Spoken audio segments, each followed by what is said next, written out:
team, and welcome to a nice little open field free-for-all here. We have, oh, they've just disappeared. We have an Isengard played by Thanatos.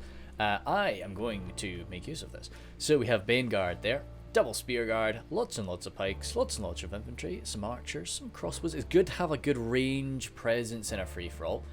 Warg Riders, lots of Warg Riders, some Champions of the White Hand, and some Nazhai with Berserkers there too. Yeah, no real complaints about this army. I don't actually use that much speed. I don't really use that many half-orcs when I, yeah, well, this is Pillar of Fields, of course. I don't really use that many half-orcs when I play Isengard. Don't know why.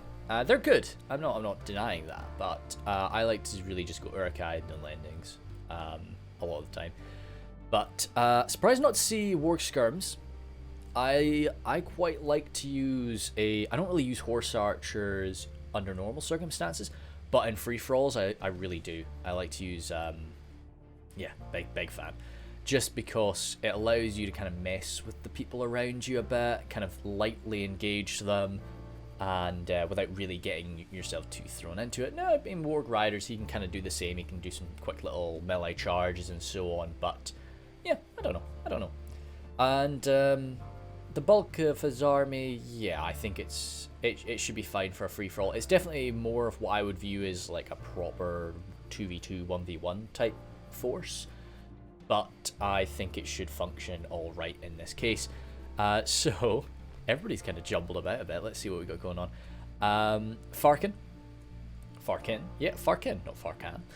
Playing as Arthedain today. So he's got his royal court of House Amlath. As I say, it's a tough choice between them and Rhudaur. I think Rhudaur. Yeah, I think Rhudaur look better, but they look pretty damn good too. Evan of Spears with their max armor upgrades, so they look like the Fornostaran defenders. Then Evan of Archers.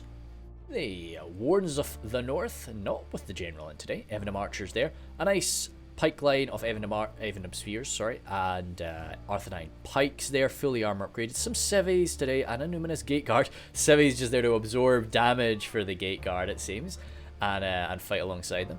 Provide a little bit of hack and slash damage alongside their pokiness. More Evanham Spears, and yeah, this is what I would expect for like a free-for-all. Lots of Dunedain Scouts. A fair bit of mounted company to watch out for them as well. Nice sort of melee cavalry to keep them safe. And yeah, a solid infantry line for a proper engagement.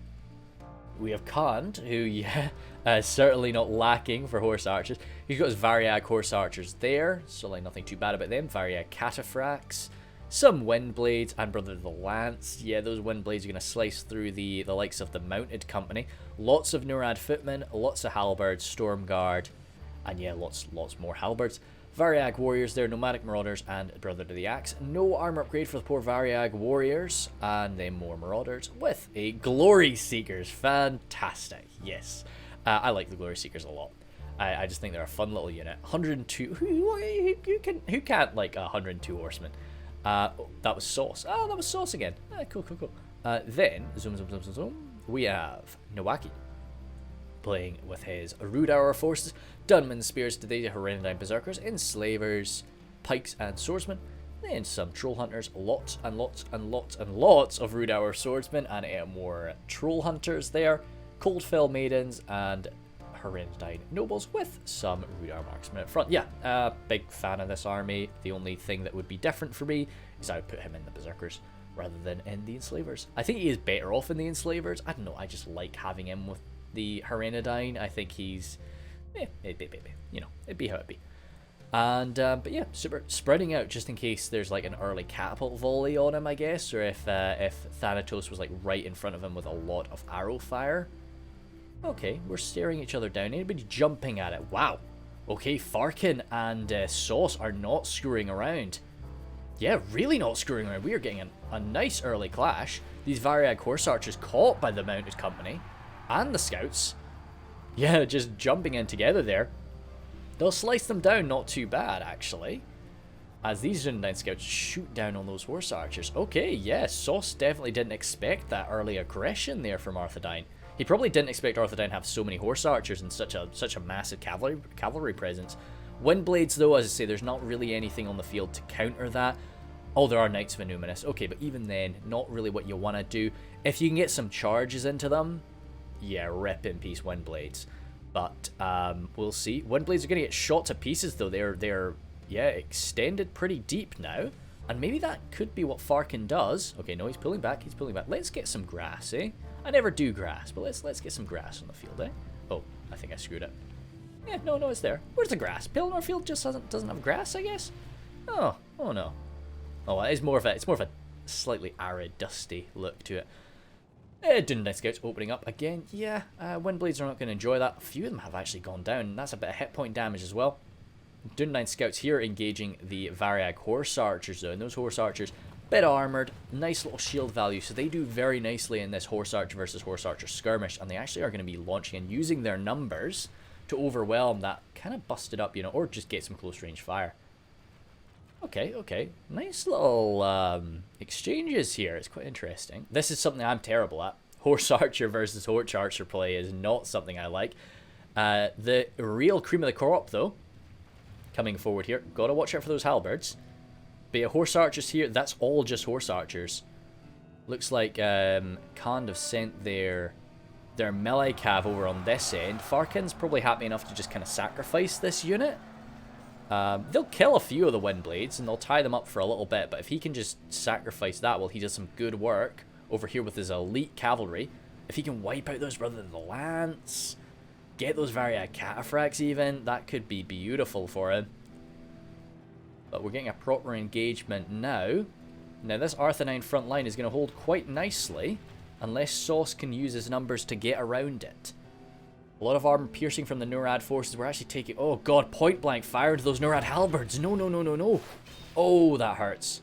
Oh, that definitely hurts. Brother, the spear falling back. This is a lot of micromanagement going on here. And the boys have not engaged yet.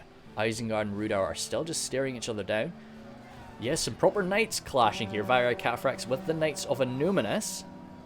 Knights of Numinous seem to be doing not too bad. Yeah, having a good success there. If you can get around with a charge into their backs. Oh, that was funny. So, yeah, I guess you kind of saw there the Brother of the Lance, a more fragile lance unit, colliding with the Royal Court of House Amlaith, who can just rely on that heavy armor, and of course their 2 hit points, to kind of win the day in that little confrontation. So they very much did. Good for them. Farkin coming over. Yeah, anyway, just perplexed for a second. Cantabrian Circle there for the scouts. Yeah, I mean, the horsemen are gonna make their way around in time. This civilian blob, along with the Numinous Gate Guard, of course, just chasing away the cavalry of Khand. Broken Windblades, 5 of them there running off. Seems to be going all right for Arthedain. But when the real clash occurs, I do worry about that. Nurad footmen kind of getting around the flank there. Stormguard, nothing really to counter that apart from, yeah, Wardens in the North fire. Freaking perfecto for that. Pikes tough for these footmen to deal with, and even tough for the halberds to deal with just because they're being outranged by the enemy pikes. Let me just grab some stuff there, maybe with Minas Tirith in the background. Looks quite nice over the backs of the purple boys. I think that could work quite well. Yeah, so stabbing away Brother of the Axe in there too. Yeah, this front line's going in the way of Arthedain unless we can get around it. Which, with Arthedain kind of winning these cav engagements, okay, not like without losses, but kind of having a bit of cav dominance there is going to make it very difficult for Khand to safely extend around. Mountain Company getting a slam into the back of these Variag warriors, and more of them coming on in there now too. Good little counter charge from Sauce though. Variag warriors, they can put down stakes, can't they? But they don't have an I don't know if Variag warriors have an anti-cavalry bonus or not. I think there are one of those fun little swordmaster units that do. Oh goodness me, those poor halberds. Yeah, trying to extend around the left flank, now just surrounded by heavily armoured militiamen, and the civilians there, just these poor Far Eastern men just getting torn apart. That's a damn shame. The Numinous Gate Guard not even needing to take part in that confrontation. What do we have going on? I should probably pay a bit. We have had a little fight here. A few scouts actually from Farkin engaging, as the Arthedain nobles have actually fought it out here. great little knight unit because they're AP with their maces and melee. Not just an AP charge, you know, they'll pull out their maces and crack you down nicely too. But still, no real engagement. A few shots fired back and forth, of course, but nothing too tremendous yet. Those Coldfell Maidens don't really like to fight wargs, of course. Champions of the White Hand. Yeah, if they can hurl their jabs into the Champions of the White Hand, perfect. But, no. Don't really want to be using them against wargs. I don't really want to be spear fighting wargs either. They do have an anti-cavalry bonus, which of course helps them to fight wargs, but they're not going to get a cost-effective exchange just fighting up against wargs in melee. Evan Spears, kind of, wow, that's surprising. I mean, maybe it's the Wardens of the North in there, but that surprises me that engagement's working out. I really would have viewed the Nurad Footman to be a great killer for the likes of the Evan Spears, just because of the that spear malice. Yeah, lower morale of these evil men factions. Rhudaur can kind of deal. Yeah, good move. No need to just charge them. Absolutely none. Just go elsewhere. Varia Catfrax still showing their worth. Oh god, one of them going down there in response to the pikemen. Yeah, these Norad halberds breaking. I don't blame him. I do not blame him. Some civvies there from Farkin probably running out of the... I don't even know where these guys came from. They probably did just run out of Minas Tirith. Just wanting to help out, crack some people down. Oh, I don't like this. I don't like this, Farkin. Why are you doing that? Oh, dearie me. I know they're running in the right direction around it, but I just get so scared. Oh, dear. Wow, they're pretty lucky, I feel. They're pretty lucky, I think. Well, I'll look there in a little while and see if they do end up dying. Evnum Archers there engaging, and this might be just what's needed to finally finish off Khand. So that was a nice little exchange for them. A nice little exchange for Arthedain, which, as good as that looks, this isn't, you know, two individual 2v2s. This is a free-for-all. So, yeah, okay, good. He pulled his boys out. That makes me feel a little bit safer. So, it's very likely that Isengard and Rhudaur, they're going to be scrapping. But if it gets to the point where they realize they're losing too much to actually beat Arthedain, they can just stop fighting. There's no rules against that. Uruk-hai Archers engaging with the Rhudaur Marksmen, but Rhudaur Marksmen kind of exist in that weird little tier where they're kind of trashy, but they're not trash. And so when you do try and counter them with something like the Uruk-hai Archers, they're better than that. You know, when they're going toe-to-toe with a normal, like, Kingdom of Man Archer, yeah, they're going to struggle. But up against something like the Uruk-hai Archers or some baby Orcish Archer, oh my goodness me, 2 generals just dying like that. That was actually an Arthedain general, wasn't it? Sorry, that's... Yeah, we were getting quite active with these Champions of the White Hand, aren't we? Yeah. That was admit defeat probably from Khand. Yeah, ouch, dearie me. So that was a sort of a Knight of Numinous, I suspect, was where his general was. It could have been the Royal Court. That would have been risky. But it possibly was where he was centered. They did some kill... Yeah, it was in the Royal Court. I'm not seeing any dead knights around here. So this was the Royal Court that went down. Okay. Champions of the White Hand getting a nice little catch there. But still, 27 Knights of Royal Court and a Knight of the Numinous. A Knight of Numinous, not a Knight of the Numinous. Farkin can just assemble his boys together, stay away from that confrontation. Yeah, he's kind of just got to be ready for anything. Has he used up? Yeah, he's used up just about all of his ammunition. Oh well, we'll see. Hopefully the boys will be thrown into a bit of a rivalry and really clash out until they're just about nothing for him. We can look at the balance of power, and yeah, we do control right now. This is from the perspective of Thanatos. We do control a little, yeah, about a third of it there. So that makes a good bit of sense. We have been suffering a few casualties there. Pikes, yeah, even as heavily armored as the Uruk-hai pikemen are, you don't want them to get shot at. You know, you never want a pikeman to get shot at. But okay. Archers there taking some damage. That's exactly what they're there for. But Nawaki, I'm sure, is not too fussed about losing his own Rhudaur marksman. Ouch. Rhudaur swordsman taking a bit of fire. That's not fun. Taking that fire from the front, because they have that sturdy shield, they can do some good work. But from the side, especially the right side, no sir. And the back, Lord forbid. Nice little clash here. Looks like, yeah, it might have been the routing Windblades. Goodness me, I'm only seeing dead Windblades. Wait, sorry, are these Windblades? No, those are Brother to the Lance. Ah, yeah. Poor Brother to the Lance. This is where they were engaging the royal court. That was that little confrontation that we saw earlier. A few of these Rhudaur swordsmen still taking a beating. A few of them actually knocked down by the fire standing back up there now. Crossbow axe throwers folding on around. Rhudaur using it, you know, lighter troops' speed to their advantage. Ah, damn. Yeah, I think one of the big things... Oh, he does have a few arrows left, it seems. One of the big things Farkan's going to just have to hope for is not so much that the enemy will kill each other entirely, but they've got to use up all of their ammunition on each other. If a few of those Uruk crossbowmen are there, or if a few of those javelins are there, that's going to spell disaster for his pipeline.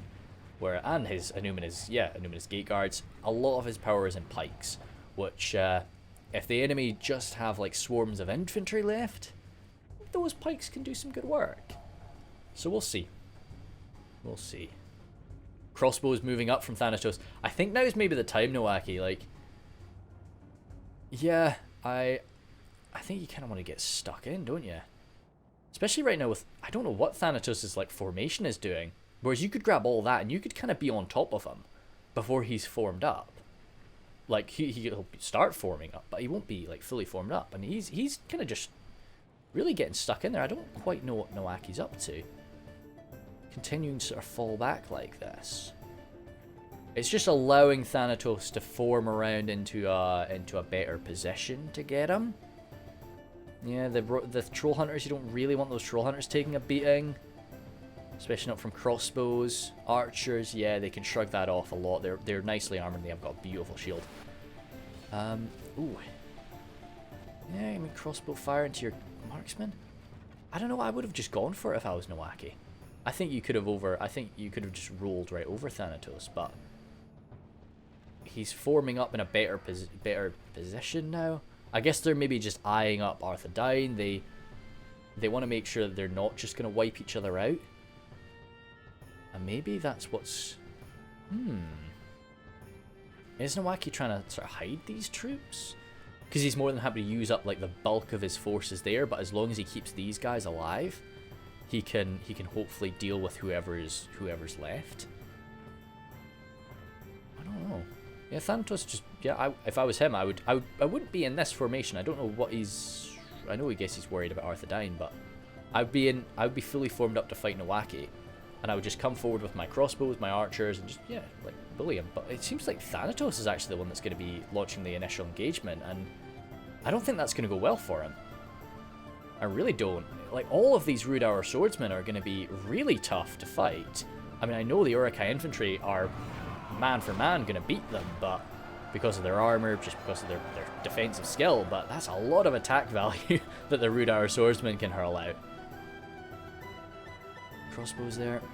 I don't know. Archers, pikes. Pikes are not going to be fun, but we got some jabs, we got some axe throwers. Black Wolves just kind of run right through them. Not really that Black Wolves have this immense mass or anything like that, but even the pike, you know, the berserkers are in there. I don't know. I don't know what is... Yeah, we'll see. I'm worried about Rhudaur's salam here. I just think it's going to barrel right through Thanatos, especially as he starts flanking around him. Farkan's he's coming up. I would be ignoring it for now. Yeah, I'd let this happen for a while. Like, I'm not going to wait until they're like totally dead before I jump in, but I would let them fight. I would let them engage, and I think maybe Nowaki's just kind of eyeing up that. Infantry there. So much spread. It's interesting that everybody's spread out. It's like they're worried that Farkan's got some Grey Company hiding in the wings, which could be a funny meme for later on. We'll see. Rhudaur swordsmen struggling there up against the pikes. Yeah, but those pikes are going to get surrounded. We can actually zoom in because this is a Thanatos versus enemy fight. So that's alright. Sorry, I thought there was a cat on my door. There is not.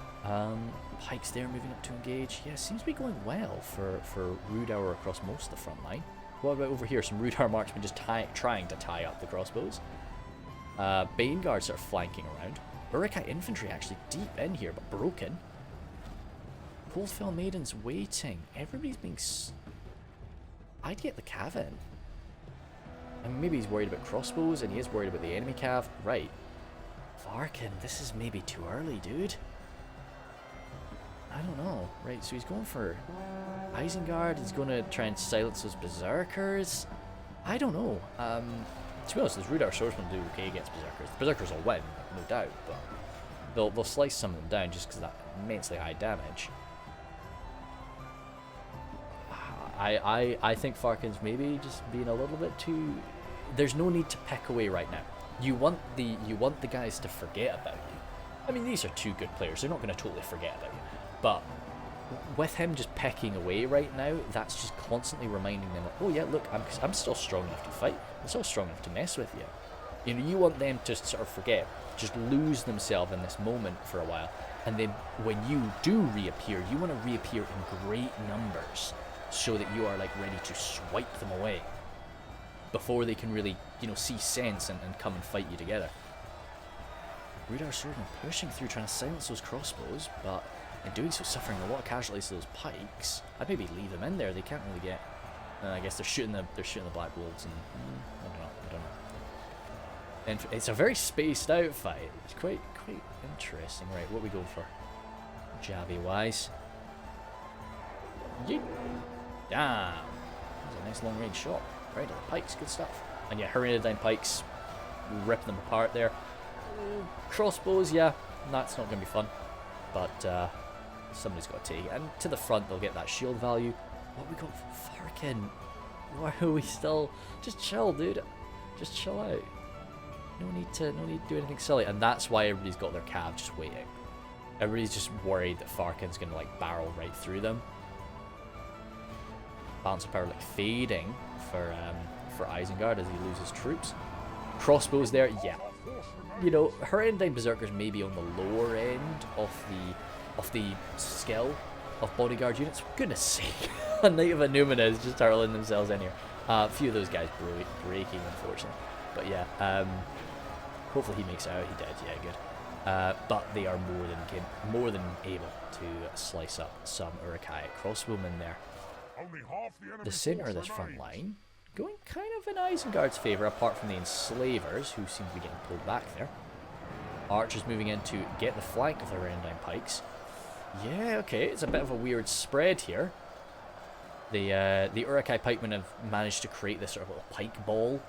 It's like a skiltron, really, but just unofficial skiltron. But the Arthedain pikes are sort of spread around them.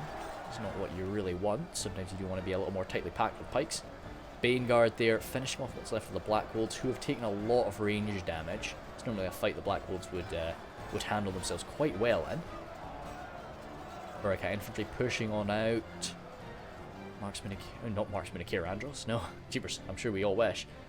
Rhudaur marksmen there out of ammo. 77 of them. They can come on in, they can do something.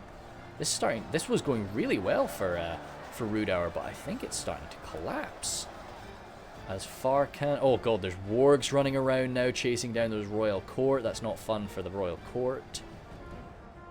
Champions of the White Hand are in there too. The Uruk are sort of flanking around now. Jeepers sake, this went from being like incredible for Rhudaur to absolutely frightening very, very quickly. I guess it was just the inclusion of the Naz High in there, and the constant crossbow fire that did end up just taking Rhudaur down. Nice push in through there, finishing off the Black Wolves, but primarily going for the Baneguard there, taking down a few of their number, trying to escape the Warg Riders, but also just do a little bit more damage to them as they're running. They're gonna get caught one day. They're gonna get caught one day, especially up against these crossbows. They might just latch onto them. No. Oh god, more wargs. Yeah, surely those royal court are gone now. Just swarmed from all sides. That's them finished. Maybe a few of them will get out, but oh my goodness me. just the glory of heavy, heavy lancers, I suppose. Are they going to survive? They might. They might. Not in any great number, though. Their power is faded dramatically from that.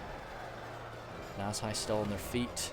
Witchrob Enslavers, a unit that can sort of deal with Nazhai, but they don't really want to be getting shot in the back by crossbows as they're fighting Nazhai. Some Berserkers coming over here, leaving the Uruk-hai Berserkers to try and fight together against the Nazhai with the other elite infantry of Rhudaur. But all the while, Rhudaur has kept his Coldfell Maidens and his Arthedain nobles together. Do those Coldfell Maidens still have their jabs? They most certainly do. Okay. Okay. I'm not sure right now. So this is where, if I was Farkan, I would be, or Farkin in this case, I would be considering a movement forward. So many wargs though, man. You've got to move so carefully with wargs. Yep, those crossbows still unloading on Rhudaur's forces. Rhudaur's not going to have much left then. Yep, Arthedain pike's broken. Just getting point blank shot. Isengard there routing off. Enslavers still taking that fire. The general down. Should still hold out quite nicely. We've got the Nazhai. Oh, are the Nazhai still around? Yeah, they are. Alongside the Uruk-hai Berserkers up against the Enslavers and the Arthedain Berserkers, with a few Uruk-hai infantry mixed in amongst it as well. And a few wargs just pottering around as a bit of flavour too. Oh dear. Okay. Thanatos. Yeah, so it looks like Farkin is happy enough letting Isengard finish off Rhudaur, which I'm not against. I would maybe be considering the same. It's a shame that Farkin's lost his cav power, so those wargs are going, if those wargs find a gap when they actually clash in melee with you, they're just going to be able to start, you know, close range, you know, these short melee charges, just blasting you open. Still such sizable units of wargs too. We don't really have that much in the way of ranged power to deal with them. That's really how you want to deal with wargs. The likes of the Dunedain scouts at range. Have we made an alliance? Or at least a truce? Because these enslavers seem to be fleeing. And they're not being chased or shot at. Like, yeah, you would go for them with your wargs maybe. I think there's been a truce made. Let's see, Thanatos is seeing how he's doing in the balance of power right now, and it is not looking pretty. So he's going to have to make something of a deal. Those crossbows are still a lot. Well, they've still got ammo, but there's not many of them. And they have used up a good few of their shots. So, yeah, one of the big threats to Arthedain's lines is certainly gone. It's only one of them. The other one seems to have been busted up and broken. Okay. Okay. Rhudaur showing those hidden units we saw hiding away earlier. Frodrum Javs, Axe Throwers, and another unit of Black Wolves. So 2 Axe Throwers, 1 Frodrum Jav, and 1 Black Wolves. Okay, no, though there are some lighter armored Arthedain units that those Axe Throwers, and even a heavily armored unit, those Axe Throwers are so damaging that it can be very unpleasant to be smashed by them. So yeah, Thanatos is going to be coming on forward alongside Rhudaur there. And now it is going to be a bit of a 2v1. Does Arthedain have enough power to hold out against both of them though? If they still had their cav power, I don't know. But the fact that they're down to generally just their infantry, I don't know if they've got this. Do the Wardens of the North still have ammo? They've all got their swords out. That doesn't mean that they're out of ammo, but I suspect they are, unfortunately. That could be a good thing, just deal with the Champions of the White Hand, just hammer them in. Still Dismounted Knights of Innuminus. They're doing alright. Oh god. I don't know. If I had to make a bet right now, I'm liking Nawaki's chances here. You know, Nawaki's got a lot of range power. He's got a lot of skirmish power. So it's going to be down to Thanatos to actually make the initial charge. It's going to be down to him to make the initial attack. with his melee infantry and with his wargs messing around close range. And Nawaki's going to be able to come in with his skirmishers and hurl away and make it very clear, like, I'm engaging, I'm just using up my ammunition before I get stuck in. Look at the amount of kills I'm getting. But he's not going to suffer that much damage for it, right? 145. Taking that charge right on the chin. Good stuff, boys. Returning with a good few stabs. I don't think they'll kill anything. That was good. That was some good stuff from Farkan there. Nicely braced. Oh, they're going to come in again, though. And this one might be at 139. Yeah, not so great, that one. That one hurt. That one hurt really badly. But, again, a lot of damage done to the Champions of the White Hand. Down to 22 of them. Okay. Are they going to come in for another? I think they are. They are, and this one's going to be maybe the worst of all. 109. Because they're so spread out, I don't think they're going to be able to respond to it all that much. Right, he's running. He's running on in. Can you... Yeah, you don't really have the shots to be really mucking about with that. Okay, okay. Nice discipline from Farkan, for sure. Not just giving into it. Like, what Thanatos would have wanted there was for you to sort of madly attack him, so that he could have run away and start coming again, and, you know, maybe even drag this unit away a little bit. Oh, dear. Like, I mean, boxes are never fun, but, like, what else can Farkan do right now? You know? Yeah, and especially Coalfell Maidens. Oh, they're going to be hurling their jabs in there too. See, their jabs need to go into the Champions of the White Hand. Oh, Farkan's kind of just got to sit here and just see what his enemy... Well, those crossbows are going to move up. They're going to shoot you right in the face. He's going to have to lurch at somebody. He's going to have to lurch at somebody and just kind of watch his back. But yeah, so I think right now my money's on Nawaki, because I think he's going to come in with his skirmish units. Yeah, Javi's coming in right into the backs of these pikes too, dearie me. Yeah, you can just get in nice and close and don't just throw right into the face of somebody. Throw into the back of the other part of the box. It's a problem with, like, trying to make a box without, like, these immense numbers. Oh god, I think it might even be... Oh, it's even the wards of the north taking that fire. That hurts. These Evendom archers do have ammo. I'd go for it. Just try and scare them off. But nah, I don't really know if it would do all that much. Yeah, it's not a fun spot for Farkan, for sure. So Nawaki's going to be able to come forward with all of his jabs, all of his axes, and just kind of use them all up, whereas Thanatos is going to have to get involved in melee. He's going to take a lot more losses than Nawaki. And even though, and then at the end of it, I think Rhudaur is going to have used up everything, but those Troll Axe throwers are okay in melee. They can do something. Maybe they even gain an experience point by the end of it. Frodrum Jabs, absolutely amazing in melee. And so that's certainly something. We're opening fire. Oh, okay, the Berserkers. Yeah, good play.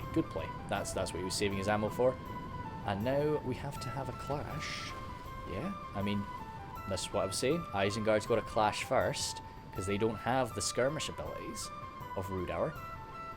Wards of the north getting hurled on in there into the Berserkers. Okay, being, you know, skilled swordmasters. And we are lurching out, which is going to start exposing our flanks to some charges, maybe even to a quick little jab volley.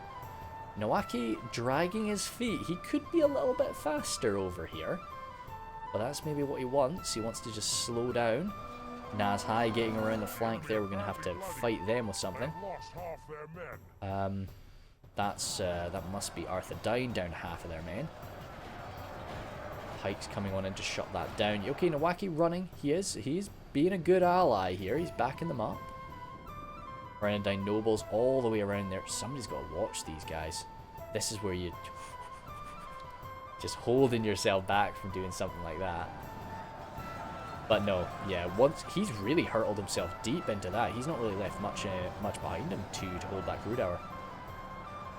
And I think he's going to be punished for that. I mean, not that he doesn't have massive amounts of choice, really. He's only really got enough infantry to match one of these guys right now, so I think he's just kind of hurtling himself at Isengard in the hopes that he can break Isengard quickly and then turn around and face Rhudaur. But that is just not going to happen with the disciplined Uruk. The disciplined Uruk of Saruman are going to be holding, and yeah, we're getting some mass routes now. General's gone, so we can't really rely on him to keep these guys together. That's a big unit of Evendom spears breaking. A lot of Arthedain pikes breaking there. Yeah, that's a shame. That's some big mass routes. And the Frodrum jabs cause fear, so I think that was a big part of it too, especially that fear causing unit being behind you, taking damage from behind, units popping up from being hidden. It's all just stacking on the fear. And yeah, these Arthedain troops are going to be breaking without actually dealing as much damage to Isengard as I was expecting. So right, Coldfell Maiden's running on through. Yeah, capturing some of these guys. Yeah, you definitely don't want them to return. A few of them might, even so close to the map edge, or not the board edge, but so close to the map edge, it might happen. This is, yeah, if I was Nawaki now, I'm full on anti Isengard. Like, yeah, fully just trying to wipe them out. Coldfell Maidens, they're unfortunately out of ammunition, but they can tie up some Warg Riders for a bit. It looks like they're right now just trying to chase away some of the Arthedain forces, though. Make sure that they are goners. Blackwolds there moving up to engage, slicing some forces down. Oi, oi, oi. Yeah. Trosha Axe Throwers ready to just hurtle damage into Isengard. Dismounted Knights of Numinous there. Yeah. It says that right now, but the Dismounted Knights of Numinous should win up against those Berserkers. I guess it's the Naz High. Yeah, it's the 31 Naz High. That's the problem for the Knights of Numinous. Trosha Axe Throwers there. Yeah, it's settling around. Civilians running on over here. Doesn't look like, yeah, Rhudaur's not in any rush to go and engage Isengard. Oh, nope, it's happening now though. Blackwolds. Ooh, that wasn't a charge issued though. Maybe they were trying to move around and they just bumped into the Naz High. Well, they're fighting them now. It's not fun. The Naz High would normally mop the floor with something like the Blackwolds, but being so heavily outnumbered is not fun for anybody. Champions of the White Hand are going to be in there to silence that, but maybe he's happy enough to take a charge if it means he can hurtle a mob of jabs or axes, nice close range into the champions. They're going to have to go for it fast though, and I don't think they're going to. Ooh. Okay, no, they're not. Frodrum jabs there. Anti-cavalry and melee. Just coming in here trying to silence these Warg Riders. Arthedain nobles there. They are knights. They do have an anti-cav bonus, but it's never. I never find you get a cost-effective exchange against wargs with knights. You'll win, but you'll always lose more than it's really worth. So I always try and counter wargs by other means rather than using melee cavalry. Good volley though. Holy smokes! Yep. Okay, that took a long time for that for those kills to register. But it was about 20 of them that dropped there. Naz High running on through. A few of the Knights of Numinous still fighting it out for Arthedain here. Certainly not locked morale, but very strong. Trosha Axe Throwers bolting away. The Enslavers there slicing down the last remaining Uruk. Coldfell Maidens trying to lock up the Champions of the White Hand. That's not a fun spot for those ladies to be. If they're being backed up by something else, then that's not too bad. But yeah, those spear cavalry, not quite what you need to go up against something that good. Axe Throwers there broken. Blackwolds locked morale though. Oh, that is okay. Isengard General fallen. Axe Throwers coming on it. I see a lot of fear causing units. Some of these wargs might end up bolting. Even the Champion of the White Hand not immune to that. They could end up fleeing this field. Pikes broken. Yeah, that lucky for these nobles that those pikes broke. Holy smokes. Enslavers there, a very, very scary prospect as well. Those pikes still fight. Oh, I'd love it if those Knights of Numinous just were all... If they had the might to finish this off, but surely not. I don't think Isengard's going to be able to finish off enough Rhudaur men. 16 Naz High though. Could end up killing off what's left of the Blackwolds there. But then we've got the axes in there. We've got the Frodrum jabs coming behind them. No, we don't have enough. Surely we don't have enough. The Cav is still present, killing off a Knight of Numinous there too. And the Enslavers. Yeah, no. Not the way I expected that to go down at all. I really did expect I expected Nawaki to lurch forward a little bit earlier, and I kind of, when he didn't, I was a bit worried. I was getting a bit concerned if he wasn't going to be able to sort of get the job done with the wargs being present. All in all, no, everybody sort of did their very best. No, and that went quite nicely. It's a shame that Farkin lost so many guys to that mass rout. I understand, I understand what he did and why he launched himself at Isengard in that way, but yeah, just ended up with a big old rout. As I say, maybe it would have been a better idea to hold fire with your cav and just keep it nice and safe until the enemy really came at you. But nah, you want it to be a present force in the battle, and that's always something to be respected. Just didn't have enough to deal with those wargs. Had we had another unit of Evan and Archers just ready and waiting, perhaps, but unfortunately it was not meant to be. But great cav play early on, absolutely beautiful cav play from Farkin. Nasai racking up so many kills, as they do. Berserkers there doing quite nicely, and Champions of the White Hand, of course, too. But the crossbows, yeah, they just ended up winning the day out against Rhudaur. I thought it was finished, but no, they really did some good work. Ooh, even these infantrymen, holy smokes, 277. And then, yeah, Baneguard and Spearguard doing what they gotta do. Very surprised to see the infantry out-killing pikes. Very surprising there. But yeah, Nawaki, as I say, yeah, I mean, good plays throughout. I would have been interested to see how that fight with Thanatos would have gone had we taken the full force of Nawaki. But he had like 4 very useful units just being held back. You know, they could have, I think with all of those skirmishing units involved in the fight, even just in melee, it would have won for sure. Just a few Ferodrum jabs into the Nazhai, finished. Sauce there, just kind of didn't expect Arthedain to have so much cav power. Arthedain is pretty, you know, they can certainly do that. They're one of those powerful sort of human cavalry units. Well, Western Kingdom cavalry units, I'll say. Well, armies. So they can do that. Oh damn! I thought he killed the exact same amount of men as he lost. It was exactly 100 off. That's a shame. A lot of guys caught prisoners, so pretty solid. But no, all in all, yeah, great cav play there. And Sauce just didn't have the right army composition to face what he was going up against. That was, I didn't even see the Glory Heat Seekers. Damn. I do enjoy them as a unit, but they're just a bit of a meme. Yeah, they're just a bit of a meme. So thanks guys very much, and I will see you later.